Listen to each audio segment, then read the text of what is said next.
Intiro, intiro, tagrigo po, puro, TINDOGA. Mamatay man ni. Kanta, So ako, kulang naman dito. So ako mamatay, kontra sa mamatay ang kadaghanan sa way makaon.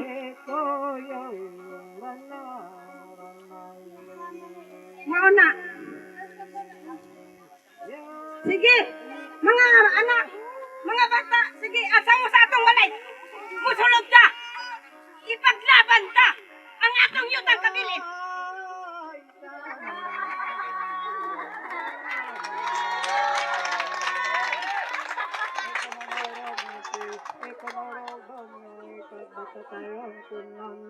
Kapantang kong punag, taplondag ko manog kayo, lantoy ko manog na pahayin.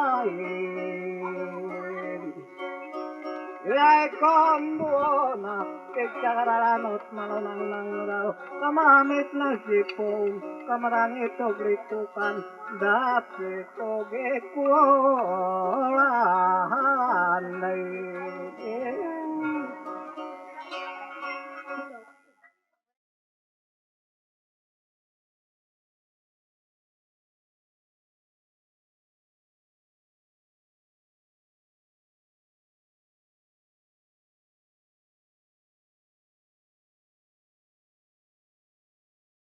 Ninyo kana mao nang kuan kanang kural nga may babuwer kuan babuwer kutob ra nang kuan kural 28 kana mga bakilid pa batuon daging bato.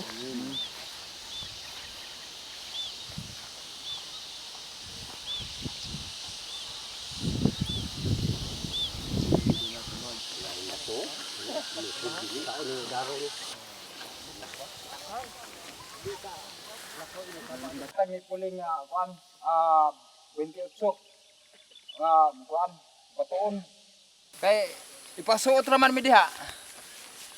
Oh, morning akong gibugto kay ultimo ang tubig ihikaw sa amo ani puling.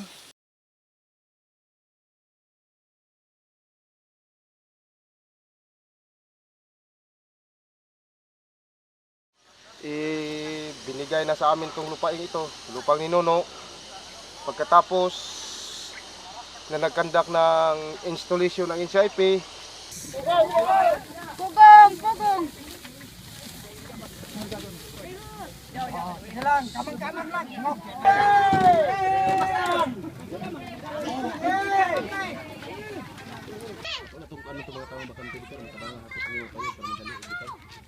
Lutuanan!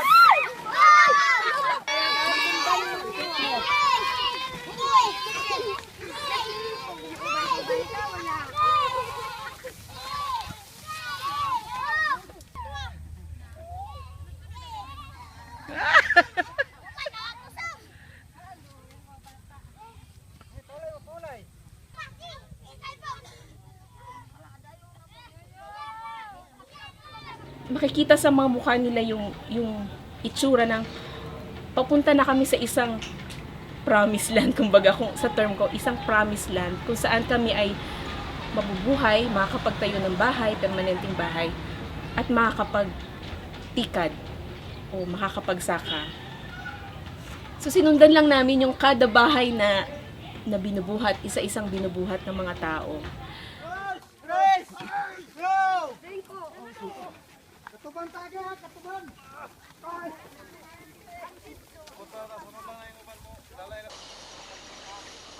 At saka naman bumalik yung mga security at sinira yung mga bahay. Amo na di kasabuti mo ang damong kinabuhi! Ibali ninyo na!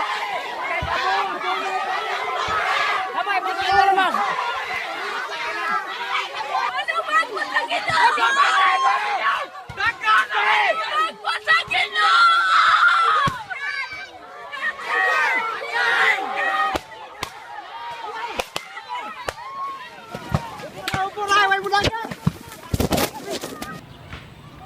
So gumapang kami papalayo doon sa bakod ng Montalban Ranch. Sinasabi ko sa sarili ko, ito na pala yung sinasabi ng run for your life. Basta pagsabi ng gapang, talagang gumapang na ako. And siguro nga, dahil 4 times na yung mga tao na ganun ang experience, ang bilis-bilis silang gumapang. Eh ako medyo first time na experience, talagang nahuli ako. And what was in my mind when I crawl, no? Nung nag-crawl na ako. Sabi ko, this is it. When we said, journey with the Lumads.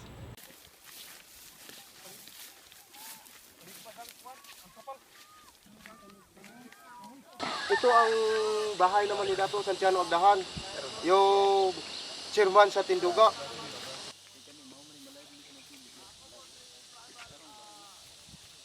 Parang hindi tao ang tingin sa amin.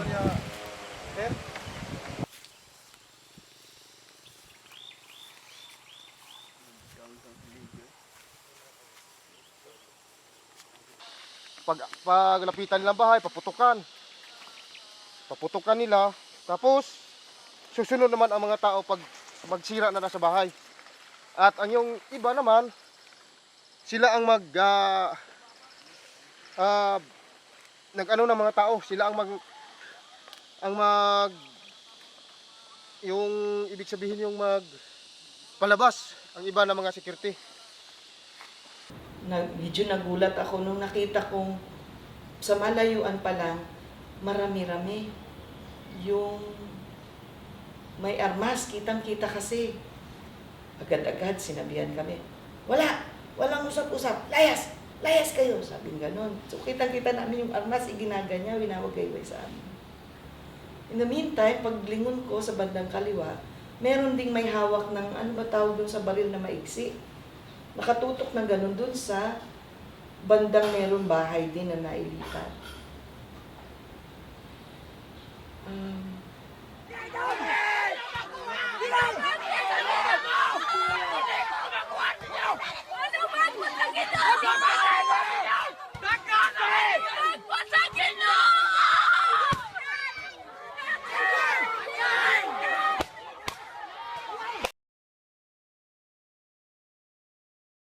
Ako si Dato Patindog, akong ngalan si GC Dakaw.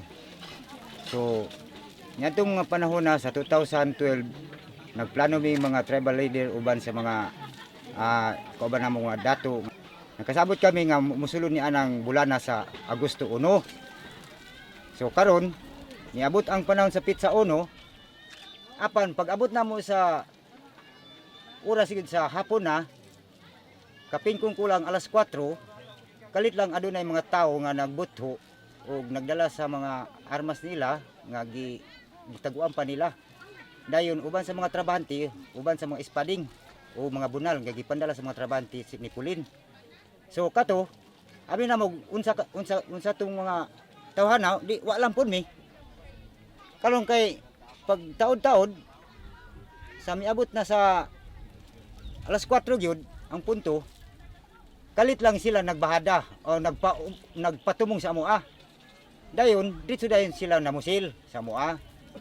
Gikan dito sa akong kauban hantud nagpakuha diri sa kuha dayon, namusil dayon sila wa na ingon nga nangutan nga atras di sa pusil. Di unsa hinungdan nga murag kami wa na may kalihok kay bala man ang naabot sa amoa. Ayaw hilak. Pakita sa ilang mubarog ta. Pakita nga isog ta. Ayaw pag kay kanang gusto nila makakita sa mga hilak.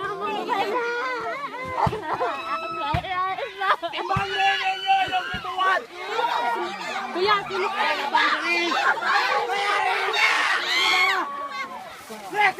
Kaya ba na yung dibuhan?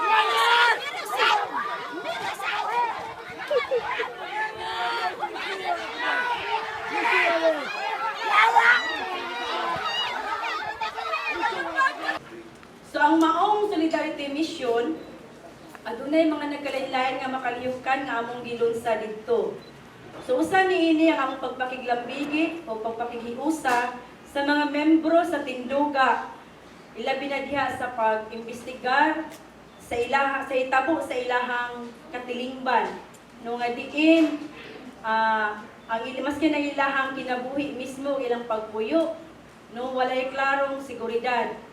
So klaro kaayo nga mismo ang ilahang kaugalingon nga yutang kabilin no unta ilahang yutang kabilin pero karon nahimo nga ilang balik kuhaon ang ilahang yutang kabilin tungod ni ana nga pakikpisog nila. So dili makatarunganon ang mahitabo nga ilahang nasinati. Were you able to have accreditation from our national office that you will work with the Indigenous Peoples? Because we are came from the different organizations and we are the support group of this TINDOGA, and our accreditation is from our group also. No, we have a ruling in our office that those who are coming inside any ancestral domain should have accreditation from our national office. The NGO that will work with any of the IPs should have accreditation. That's why I asked. But it's not just coming from anybody. It should be. So, per record, does that mean, ma'am, organizations,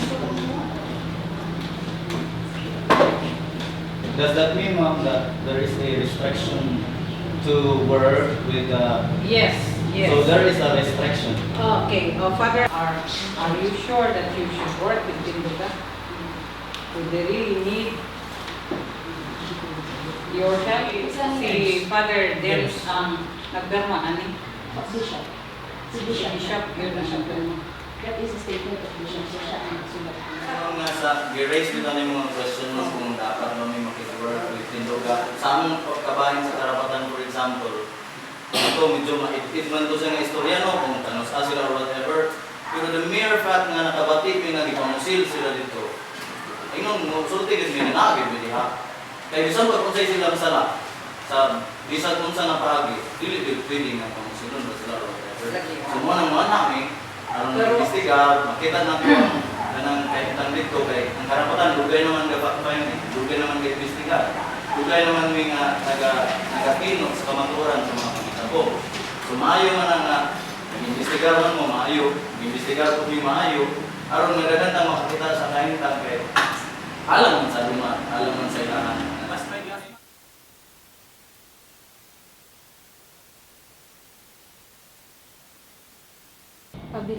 Dili sila ga the same office, different ang ilang kuan ba? So nagubot na ginog samot gikan pa lang sa ilang sulod. Samot na sa gawas. Sa gubot gani sila sulod. So magadto sila dito sa kuan kay nakakuan mo sila tong incident bitaw sa Montalban Ranch sa Quezon. O magbisita daw sila dito, mag-request lang sila maki-coordinate sa local police dito sa Quezon. Maka-assist na lang patawag daan dito. Okay.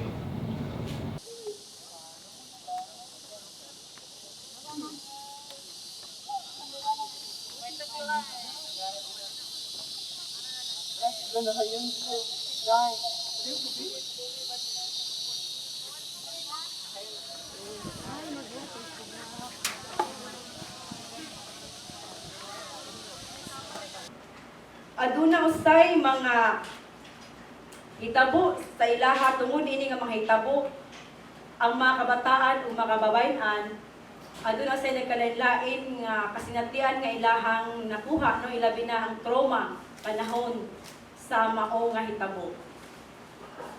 Subusa ang Pakighiusa naglunsad ani nga Solidarity Mission aron matabangan usab sila sa pagdokumento no sa mao nga mga violations nga ilahang nasinati. So kung tan-aw nato unya ipadayag sa kauban na sa panel kung unsa man gyud ang mga ang kinauyukan nga hitabo no sa ilahang katilingban unsa pwedeng tunganay niini. Gawas sa pagdokumento ni ana nagpahigayon usab kami o gitawag nga medical mission ngadto kanila no kay adunay mga nagkalainan usab nga mga sakit nga ilahang nahiguman tungod sa mga trauma. Gawa sa medical mission aduna pwede pahigayon nga debriefing or psychosocial alang sa mga kabataan o sa mga kababayan. O gawas po sa maong psychosocial, nagpaygayo usab kita usa ka feeding alang sa ilaha. So human sa ilang medical mission kung unsa tong mga resulta sa ilang check up, so ginapakaon po nato sila, no. Walay pili, dili lang limitado sa mga bata kundi usab sa mga dagko.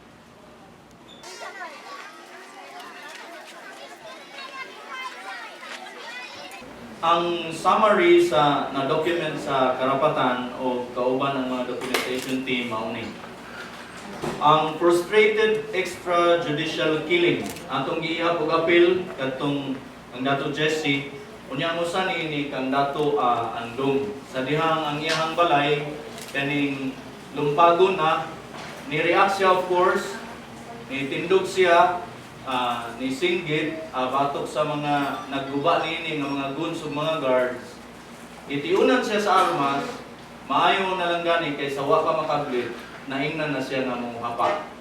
So kung wala siya makahapa, naigo siya sa mao nga pagpamusik. Ang kaso sa threat, harassment, and intimidation in the form of indiscriminate firing nga nag-apekto sa kaning tibuok komunidad, 145 families of them. Destruction of properties, 23 ka mga balay ang giguba gyud. Divestment of properties, 5 ka kaso, 5 ka mga pamilya. Naamong mga balay nga pagkahumag guba, after sila gi-destroy, ipangdala ang mga gamit dito. Ang uban ng mga kwarta nga gi-cash advance nila sa ilahang mga amo sa trabaho na appeal sa pagdala. O sunod ang violation of collective rights to land. Tungod kay ilahang magyud ning yuta sukad pa kaniadto pero karon gapangitaan og paagi nga mahikaw sa ilaha. Neglect, abandonment, discrimination of NCIP on the plight of the TINDOGA Indigenous Peoples. The mission participants pointed out that since the incident on April 23, 2014, no government official from Quezon town to provincial government have visited the Monobo-Pulangihons to extend immediate support, except for the local officials of Barangay Butong. Apart from that, the conveners have pointed out several issues that the National Commission on Indigenous Peoples, the prime government agency tasked to oversee the affairs relating to the indigenous peoples, needed to be addressed. The most glaring, however, is the agency's criminal incompetence in handling the April 23 incident. As revealed in a discussion with Provincial Officer Maria Sherlyn Sario on May 4, 2014, the agency apparently did not fulfill requirements for properly installing the indigenous peoples in their Kagti claim area. Accordingly, the agency failed to conduct a proper survey to establish the boundaries of the area and were not even ready to produce a final list of beneficiaries for the claim. To make things worse, the agency at the time of the crisis was still indecisive as to award the Kagti, as no subsequent order was issued by the new regional director. Secondly, the agency allowed the continued presence of Pablo Lorenzo in the claimed area, despite having an AFLA, or Agro-Forest Farm Lease Agreement, which expired December 31, 2009. Lorenzo's continued presence in the land dispute locked area further complicates the situation TINDOGA finds itself in. Pablo Lorenzo is a known contract grower for a big pineapple plantation and has been vocal in his intent to lease the arable lands in the claim area after the release of its Kagti. Lastly, the representatives of the task force created by the Commission were evidently performing functions not covered by their official mandate. The memorandum issued by the National Office of the NCIP specifically pointed out that the task force duty was merely to screen potential beneficiaries and weed out claimants with questionable applications. However, the task force organized specific activities not related to beneficiary screening, including a dubious preliminary installation, which according to the accounts had preconditions, including an arrangement to be settled in a temporary site while allowing the fencing activities of Lorenzo, and any form of contention would spell automatic disqualification of application. In this incident, it goes to show that the NCIP neglected its duty in protecting the collective rights of the indigenous peoples to their ancestral domain. They even discriminated against TINDOGA, which they considered as illegitimate claimants for the reason that they refused to sign the agreement to lease back their ancestral domain to Pablo Lorenzo. The NCIP failed in its duty and mandate. So sinadili mo yun ang TINDOGA, kay naglimangan yung yutang kabilin para tikaron na gusto man sa mga advice sa NCIP o sa ni Palangga Jose Maria Subiri, makipart mo nila kasi sila may nakikwarta para aton mahatagan po dugluboy sa aton ancestral domain.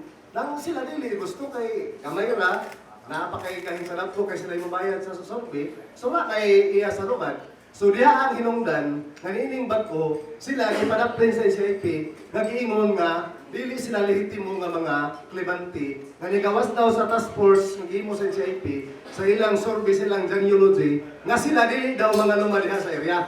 Nga ang lehitimo nga mga lumad kadtong magpaabang sa dapko. So kana ang among nakita nga klaro nga sabuatan ukon sa buhay sa mga ahensya na kanilain.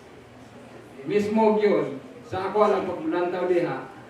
Mismo ang mayor sa Quezon ikalungan ipuling o murag na balihin ang pictus anak NCIP si Puling o mayor si Puling kanang walay klaro gyud tingali kay di man kalihok ang mayor o ang NCIP. So mo na ako ikadugang. Sa nagkana nga isa diha ka na doon ang pulis pa hindi patas siya gamot doon dito sa kwarta. Yan ang pang-pulis na ops, way magpakuto. Ato ng istoryahon. Ang hipi pag mo hindi patas siya gamot. Unya ang sakit kayo kay sa diha ka ni abot ang presensya sa PNP, inubara ni Chief Radam, Salvador Radam siguro ang hipi sa Quezon. Oh. So, ang katong gipagamit sa mga goons, kay ang gigamit gid sa security guard, kanang 12 gauge shotgun. Pero ang katong gipangdala sa mga goons ni Mr. Pauling Lorenzo, mga tag-as nga kalibre, upat ka M16, tulo ka garan, usa ka M14, o nadayo yung mga nugbo nga armas. Kadto dayon naanagin sila, gipanlabay nila ang ilang mga armas ng mga tag-asya, gipanlabay sa kasamputan atong mga kwan, yung nagtago dayon sila. Ang nadakpan, mura ilang gihatag to ang duha ka security guard, mo ilang gipadakop. Gusto ko nato no i-insert or atong isulti dinhi nga sa pagbisita or pag-courtesy sa courtesy call sa Pakighiusa dito sa munisipyo sa Quezon. Wala dito ang mayor, wala ang vice mayor, wala po ang administrador o wala may kitagaan ng tao nga among mga istorya. Unya niadto dayon mi sa police station sa Quezon.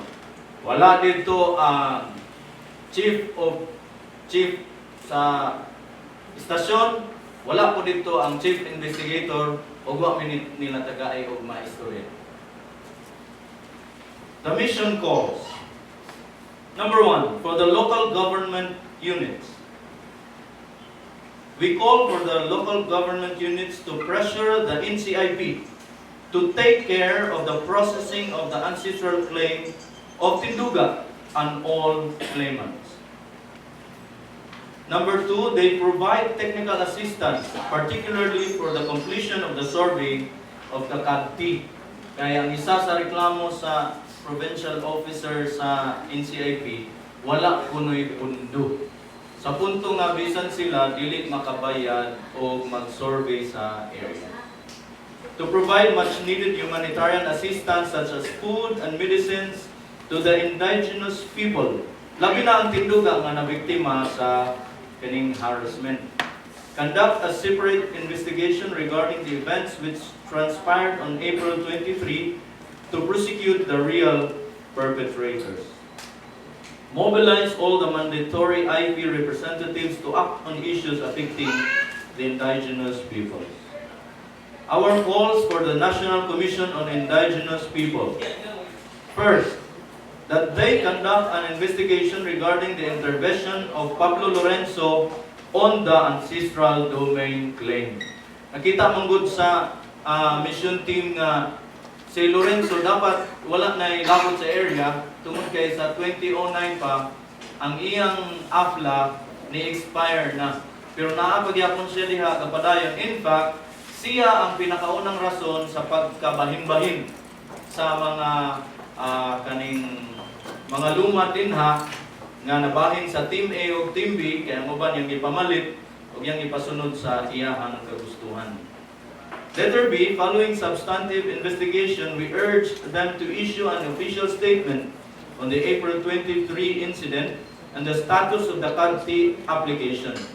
If possible, implement sanction on those proven to be accountable. Sa ato mong pagpag-istorya kang Ma'am Sherlyn Sario, wala niya gi-confirm nga binding o legal o proper kadtong nahitabo sa April 23 nga installation. Dagan siya gi-point nga mga kulang.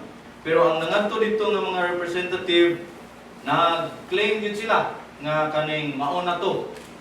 Sa laing bahin ang mga lumad na to mga igsoon nakabantay nga walay mga papeles nga kining gibang pirmahan. So gusto tang masayod kay basin bakaha o iilad ra ang atong mga igsoong lumad. Our calls for the national government. First, conduct an investigation on the alleged questionable gov't in Bukidnon province. Second, investigate the NCIP from the Northern Mindanao Region office down to the provincial level. Lastly, alang sa mga taga-simbahan, church, local and international IP, human rights and peace advocates, ang atong panawagan mao number 1, continued humanitarian aid alang sa atong maigsoong lumad dito. Next, provide legal assistance kay gusto mong yun nato ang katong labi natong dunay mga sad-an natong strafing, indiscriminate firing na itabo, mataral gyud unya makonbikto. And lastly, continue launching exposure programs. Atong gipanawagan ang mga simbahan, local o international na mga advocates nga moadto sa lugar, makita nila dito ang kahimtang, madunggan nila ang sugilanon sa atong mga igsoong lumad, unya makabuhat silang mga buhat sa advokasya o pagtabang o pagkikilusa. Daghang salamat, maayong utos sa tanan. Talagang ilalapit na natin ito sa NCIP, National Office.